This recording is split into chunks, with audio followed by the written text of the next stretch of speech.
রাজাপুর উপজেলার ব্রাজিলের যারা সমর্থক, আজকে আমরা সুন্দর একটি শোভাযাত্রা এবং মিলন মেলার আয়োজন করেছি রাজাপুর পাইলট উচ্চ বিদ্যালয়ের মাঠে। যেহেতু ব্রাজিল 24 বছর যাবৎ কাফিনতায় ভুগতেছে, আমরা হেক্সা মিশন এবার ইনশাল্লাহ আমরা কমপ্লিট করব। এবং আমাদের রাজাপুর উপজেলায় যে কী পরিমাণ ব্রাজিলের সমর্থক, আসলে আজকের এই ভিডিও ফুটেজগুলো না দেখলে আপনারা বুঝতে পারবেন না। অনেক মানুষের জনসমাগম হয়েছে, অনেক দূর দূরান্ত থেকে এবং ঢাকা থেকে পর্যন্ত আজকে এখানে লোক আসছে। এবং ইনশাল্লাহ আমরা এবার আমরা হেক্সা মিশন 2026 সালে আমরা কমপ্লিট করব। তো আমরা এই আশা করি, এবং আমরা কারো দেখা দেখি বা 14-15টা বাইক নিয়ে আমরা শোডাউন দিই নেই। আমরা খুব সুশৃঙ্খলভাবে আমরা র্যালির আয়োজন করেছি, সাথে আমাদের র্যালির পিছনে বাইকও ছিল।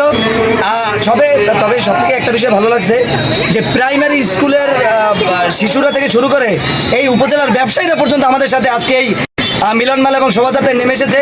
এই জিনিসটা আমাদের কাছে ভালো লাগছে। এবং রাজাপুর উপজেলার যারা সিনিয়র বড় ভাইরা ছিল, সুশীল সমাজ ছিল, তারা তাদের সুন্দর দিক নির্দেশনায় আমরা এই আয়োজন করার চেষ্টা করেছি। আমি ব্যক্তিগতভাবে 2-3 দিন আগে এই উদ্যোগটা আমি নিছি।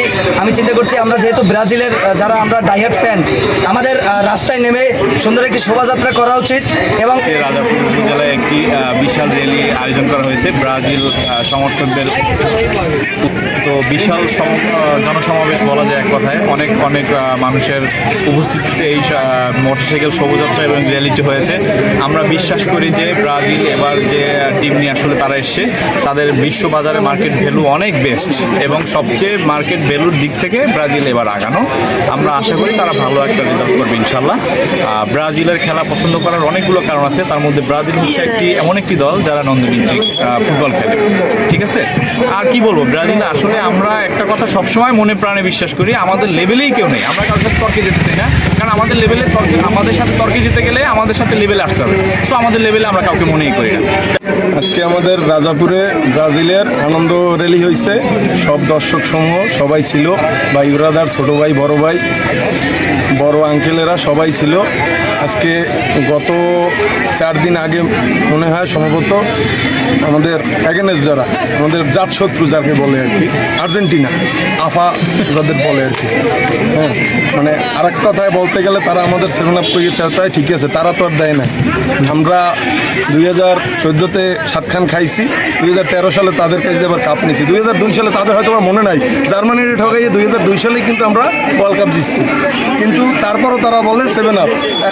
জার্মানির 7 খান গোল দিছে, এখন তারা বড় গলায় বলে 7 আপ। এখন আমি একটা পোস্ট করছিলাম ফেসবুকে যে জার্মানি যখন 7 খান দিছে তখন তোমরা এত গর্ববোধ করো, এখন বাপদাদার সম্পত্তি তোমাদের ওই 7 খান গোল, তাহলে তোমার বাপদাদাকে জার্মানি, এখন জার্মানির পুত করলে আবার তারা চেতে। এখন এটা আমার কিছু করার নেই, আমি বলবো সবসময় জার্মানির পুত।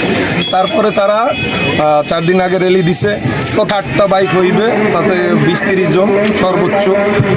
তার প্রেক্ষাপটে আমরা আজকে রাজাপুর ব্রাজিলের সমর্থকবাসী দেখিয়ে দিছে আমরা কি পারি, আমরা কি পারি। রাজাপুর ব্রাজিলের ঘাঁটি, ব্রাজিল সমর্থকের ঘাঁটি, এইটাই হচ্ছে ফাইনাল কথা আমার।